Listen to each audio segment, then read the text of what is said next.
dia ngajar nggak ngajar di kelas itu. Yang ketiga, ini berorientasi pada data atau hasil belajar murid ketika menyelenggarakan komunitas belajar. Jadi Bapak dan Ibu, satu gini yang saya ingin tegaskan. Kita hadir di sini dimanapun kita kerja, di pusat maupun di provinsi maupun kami di pusat, ada UPT kami di sini, ada BGP, ada BPMP, dan ada pemerintah daerah, ada sekolah-sekolah. Itu kan satu tujuan kita untuk murid. Kami tugasnya nyusun-nyusun norma, standar, kriteria, prosedur dari pusat. Nanti yang mengawal semua teman-teman dari BGP dengan BPMP. Kemudian dinas juga mengawal itu semua. Nah, yang langsung nyasar ke murid kan adalah satuan pendidikan. Nah, supaya muridnya ini baik, kita kan harus menciptakan pembelajaran yang berkualitas, betul nggak? Supaya murid kita baik, guru-guru itu kita harapkan bisa memfasilitasi pembelajaran secara berkualitas. Nah, bagaimana cara membuat guru supaya bisa memfasilitasi pembelajarannya secara berkualitas? Kalau guru masing-masing menyiapkan sendiri perencanaan pembelajaran itu, mana lebih baik dengan dia berdiskusi. Jadi ada temannya untuk berdiskusi. Mana lebih baik? Berdiskusi bersama-sama. Kadang kalau kita mentok, iya, kalau kita mentok kan susah. Terus kalau kita berdiskusi, teman-teman kita jangan sampai mau maju sendiri aja. Jadi teman-teman kita yang bagus itu juga bisa sharing ke teman-temannya yang belum terlalu optimal mengajarnya. Sehingga murid-murid kita semuanya terlayani dengan baik. Nah, belajar dan mengajar itu sebenarnya kan kayak uang depan belakang ya, koin yang nggak terpisahkan. Mata uang.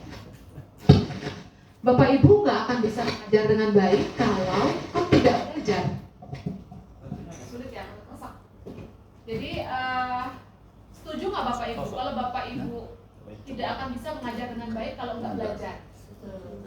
Selama ini mungkin mengajarnya itu ya yang penting ngajar aja, yang penting udah selesai perangkat-perangkatnya. Kalau ditanya pengawas ada perangkatnya gitu ya. Yang penting lengkap gitu-gitu. Mungkin ada yang seperti itu, mungkin juga banyak yang enggak ya, banyak yang bagus juga. Nah ini yang kita lihat ya.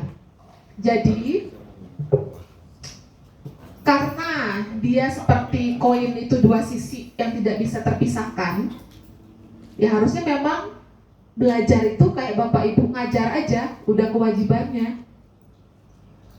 Kayak belajar di PMM ya, belajar di komunitas belajar. Nah, kalau yang dapat sertifikat itu Pak, itu biasanya kayak pelatihan. Kenapa PMM itu dapat pelatihan, dapat sertifikat aksi nyata? Karena dia pelatihan mandiri. Kalau komunitas belajar itu tidak sama dengan pelatihan. Sehingga kalau tanya sertifikat, dia nggak dapat. Tapi kalau Bapak Ibu bertanya tentang angka kredit, itu kita sedang mengupayakan supaya belajar di komunitas juga mendapatkan angka kredit. Ya Pak ya. Nah, harapannya gini, Bapak Ibu kayak ngerasa butuh aja. Jadi kalau Bapak Ibu butuh nggak ada sertifikat, Bapak Ibu akan terus melakukannya. Karena kalau Bapak Ibu nggak belajar bersama, nggak diskusi bersama, itu akan sulit gitu untuk menghasilkan pembelajaran yang berkualitas. Sehingga perlu selalu bersama-sama, enteng gitu loh Pak. Kalau nyiapin bareng-bareng. Nah, itulah kenapa butuh komunitas belajar. Nah, tadi saya tanya Bapak Ibu berarti punya satu komunitas belajar di sekolah ini yang mana semua guru hadir di situ. Nah, saya belum tanya juga yang dibicarakan apa di komunitas belajarnya. Apakah ketika di komunitas belajar itu sama dengan pelatihan, cuma dia beda merek aja? Ya isinya pelatihan, tapi ini kami namakan kombel karena sekarang lagi tren-trennya kombel misalkan. Apakah seperti itu? Seperti itu nggak? Isinya diskusi tentang misalnya ada materi-materi yang ada guru sulit menyampaikan ke anak. Dia akan berdiskusi kepada guru lain, gimana ya supaya materi ini gampang cara menyampaikannya. Dia belajar dengan kawannya juga, Bu. Seperti itu biasanya kami kayak gitu. Per paralelnya atau nanya sama teman-teman yang lain. Jadi ada guru yang dia satu guru Misalkan ini jumlah murid, jumlah gurunya berapa tadi? 16 ya. Guru 16 ya. Tambah dengan guru PJOK agama 19. Ini satu kombel ya Pak? Iya. Nah saya inginkan dengan Ibu tadi, berarti 19 orang ini kumpul jadi satu. Biasanya tidak sampai ngumpul Bersama Anda. Misalnya ya saya kesulitan gitu, saya akan berdiskusi dengan, saya biasanya seringnya sama Bu Latifah ya diskusinya, ini gimana ya Bu, ininya menyampaikannya seperti apa yang enaknya, seringnya sama Bu Latifah seperti itu ya. Saya dengan Bu Latifah sama jenjangnya sama Ibu? Jenjangnya beda. Ibu ngajar kelas? Saya kelas 5. Ibu Latifah? Kelas 1. Kelas 1, oke. Itu yang dinamakan kombel? Berdua diskusi itu yang dinamakan kombel kah atau? Tidak juga. Nggak apa-apa, Bapak Ibu ini nggak ada yang salah. Bapak Ibu santai aja. Ya, jadi saya cuma ingin dapat gambaran di sekolah ini yang Bapak Ibu sebut yang namanya kombel itu kayak apa. Jadi misalkan Ibu bilang, Bu kami berdua namanya kombel, nggak apa-apa, nggak ada yang salah. Tapi cuma tinggal nanti kita optimalkan aja bagaimana supaya bisa lebih berdampak kepada murid. Ya, nah apakah yang dinamakan kombelnya yang semua guru gabung jadi 119 dan itu belajar bersama kayak pelatihan? Nah itu yang saya ingin dapat ini. Tidak. Nah coba sharing. Coba sharing. Sharingnya per jenjang aja, jenjang ngumpul, membuat LKPD yang menarik untuk anak itu per jenjang, per paralel kami aja gitu. Paralel per jenjang. Iya, per Jadi, jenjang. oh jadi kelas 1 Iya. 3 orang. Iya. Kelas 2 3 Iya. orang 2 orang. Itu yang dinamakan kombel. Iya, kalau menurut kami Ya nggak apa-apa Bu, ya. Berarti kalau yang kumpul-kumpul guru itu secara keseluruhan itu namanya apa? Pelatihannya itu dari pelatihan. kombel yang kami punya itu kami mengadakan pelatihan. Sharing dari Ya, apa-apa Pak, nggak apa-apa Bu. Baik Bapak Ibu, tadi sebenarnya Bapak Ibu bisa refleksi aja apakah satu yang dinamakan kombel tadi sudah betul-betul berfokus pada pembelajaran murid. Ya, nah ini Bapak Ibu bisa refleksi aja. Nah kombel ini biasanya dia punya agenda dan agenda ini yang dibutuhkan oleh semua guru yang tergabung di dalamnya. Jadi misalkan ada contoh kombel di Kalimantan Selatan misalkan, mereka bentuknya seperti ini. Jadi ini menurut Bapak dan Ibu ini udah pas apa belum gitu ya. Jadi ada guru seni budaya di hari itu bahasin tentang permasalahan yang dihadapi guru seni budaya ini. Yang hadir guru bahasa Indonesia, guru bahasa Inggris, guru PKN, guru-guru lainnya lah, termasuk guru seni budaya juga gitu. Nah, 1 jam itu dibicarakan untuk bahas masalah yang dihadapi oleh guru seni budaya ini. Nah, menurut Bapak dan Ibu itu bagaimana? itu termasuk kombel karena di situ ada yang item kolaborasi. Oke, bagus.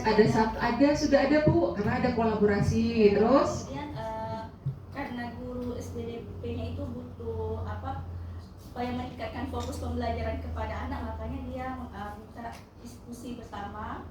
Kemudian ada kolektifnya di situ udah ada. ya, kalau ada masalah kita minta saran dari guru lain, saya rasa bagus sekali ya, karena kita ingin memperbaiki kinerja kita. Tapi pertanyaan berikutnya adalah, apakah guru-guru lain selain guru seni budaya ini merasa butuh tentang topik yang sedang didiskusikan? Butuh juga. Butuh, karena bisa sharing? Misalnya mungkin nanti kita akan menerima anak tersebut dalam kelas, risiko yang akan mungkin dari siswa ya Bu ya, ada permasalahan di kelas tentang siswa atau tentang Oh iya, gini saya lupa bilang, topik yang didiskusikan itu adalah literasi numerasi dalam seni budaya. Jadi spesifik ke seni budaya. Seni budaya. Karena kalau menurut saya Bu, yang kita kombel itu lebih fokus kepada pembelajaran murid. Jadi semua guru memang harus terlibat di dalam kombel itu. Terus yang kedua mungkin kita juga bisa kolaborasi antara guru satu dengan guru yang lain. bagaimana pembelajaran murid kedepannya bisa diterima oleh murid-murid kita. Yang ketiga mungkin data anak nanti hasil dari apa yang sudah kita lakukan itu nanti akan kita dapatkan. Ya. Kalau menurut saya sih. Betul banget bahwa semua guru harus terlibat. Sepakat ya? Ya. Nah, tapi yang memang kita harapkan ketika Bapak Ibu kumpul tidak hanya bahas kebutuhan dari salah satu guru saja, tapi yang menjadi topik atau agendanya adalah untuk semua guru. Sehingga kalau guru tuh nggak merasa butuh tentang topik yang didiskusikan, biasanya agak ogah-ogahan, agak males gitu. Mungkin ada yang tertarik untuk ikut memecahkan masalah temannya, tapi kalau dia nggak butuh topik itu agak-agak kurang interest gitu. Oke, itu mungkin jadi salah satu penguatan ya. Jadi kalau Bapak Ibu dapat kurikulum baru, itu jelas yang pertama yang harus dilakukan apa? Betul banget. Belajar bareng tentang kurikulum Merdeka itu kayak apa? Kan tadi Bapak bilang nggak ada lagi pelatihan-pelatihan pakai narasumber-narasumber, dan sekarang semuanya pakai sumber belajar yang ada pada PMM. Nah, Ibu tadi bilang langkah pertama belajar barenglah tentang kurikulum Merdeka yang ada di PMM atau webinar, monggo juga, atau juga ada website pusat kurikulum ya. Di situ Bapak Ibu bisa belajar.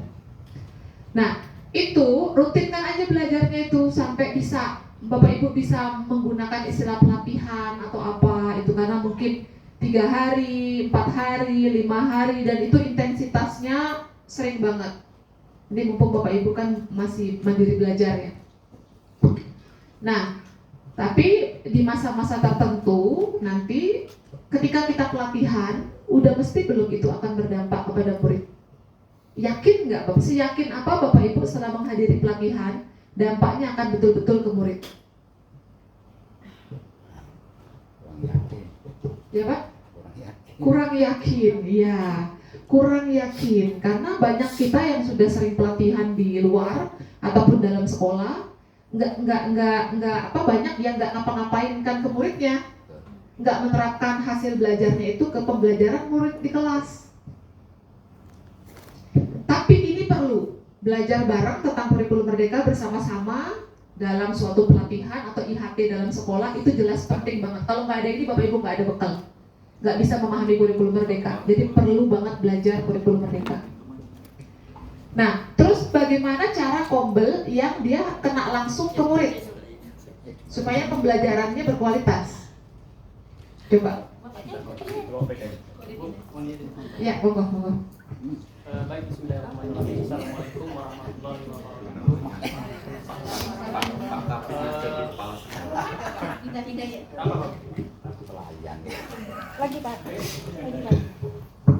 Di kelas-kelas yang lemah memang numerasinya, setiap guru tadi bisa elaborasi seperti apa permasalahan terkait numerasi di kelasnya.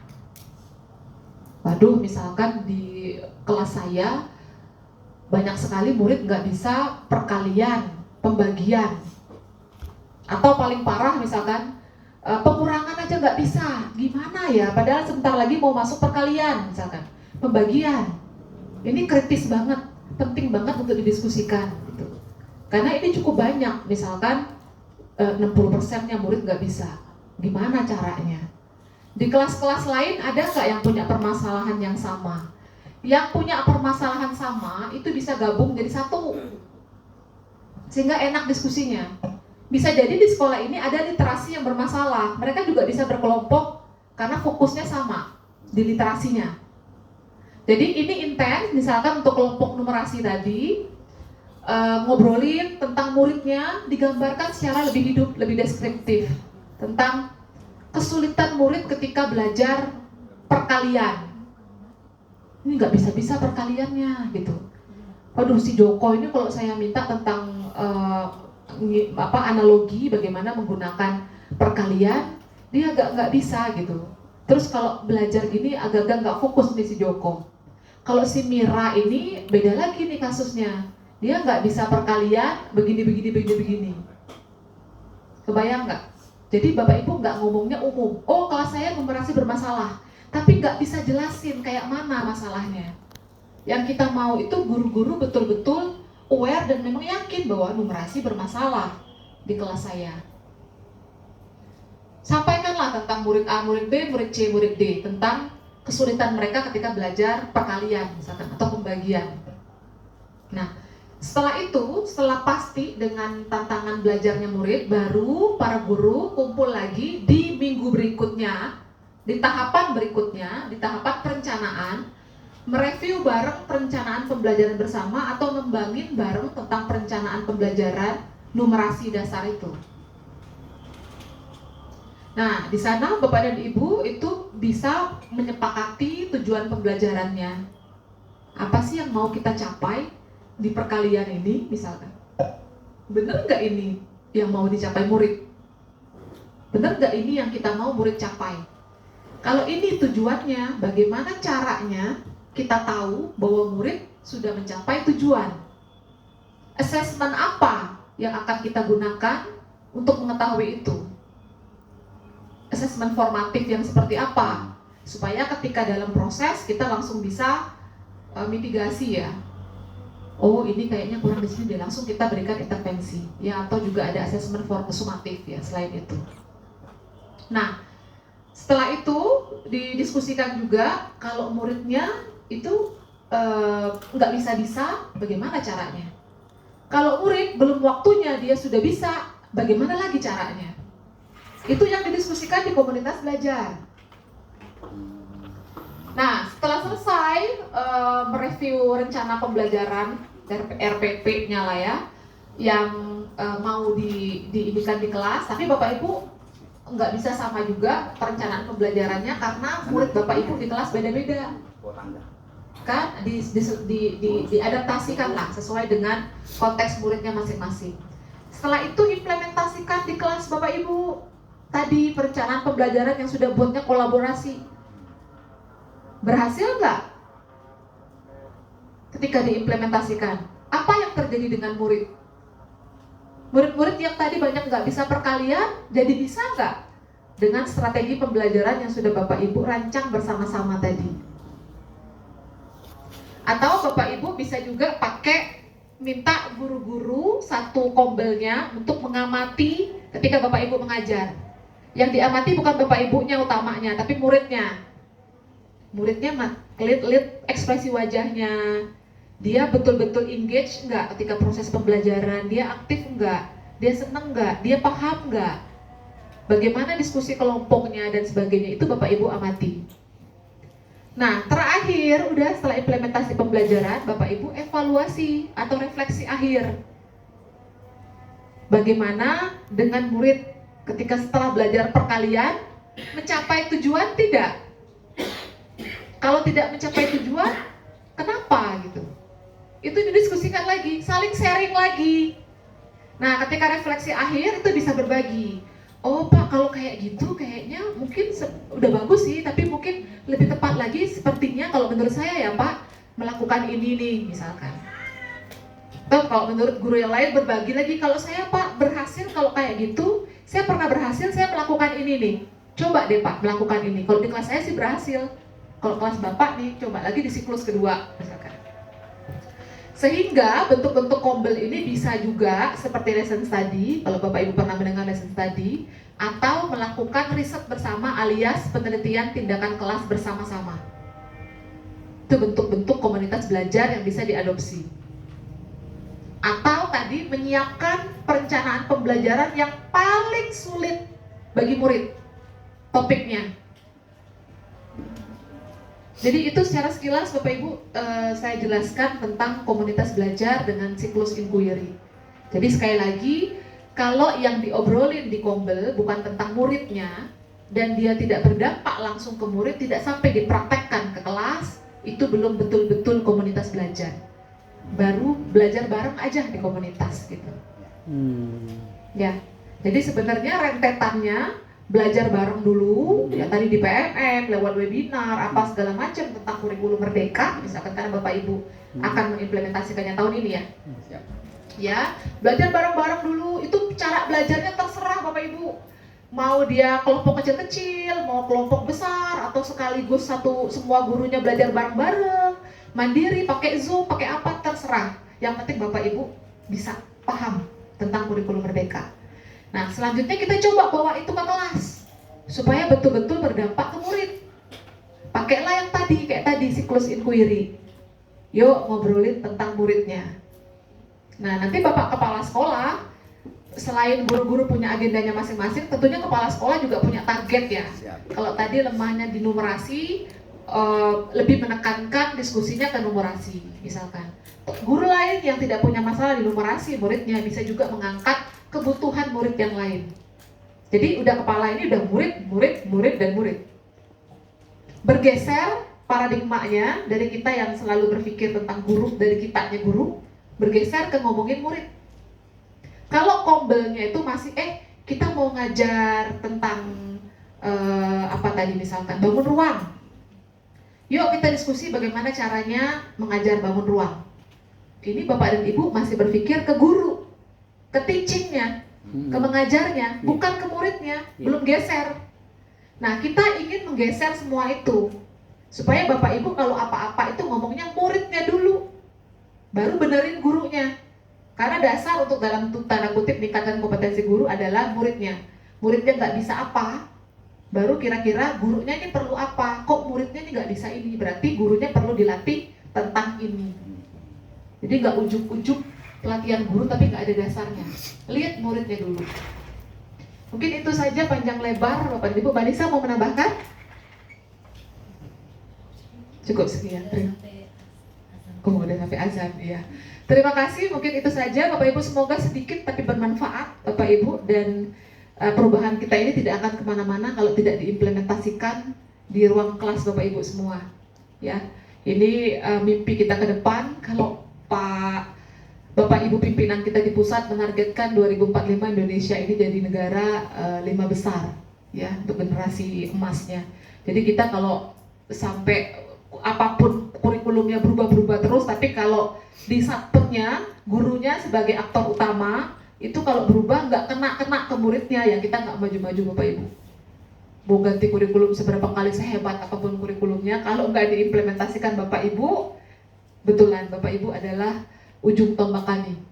Jadi kami sangat berharap luar biasa ke Bapak Ibu hebat para guru se-Indonesia ini untuk betul-betul berfokus pada murid dan betul-betul mengimplementasikan semua hal-hal bagus yang sudah Bapak Ibu dapatkan ke murid. Ya, terima kasih. Assalamualaikum warahmatullahi wabarakatuh. Waalaikumsalam warahmatullahi wabarakatuh.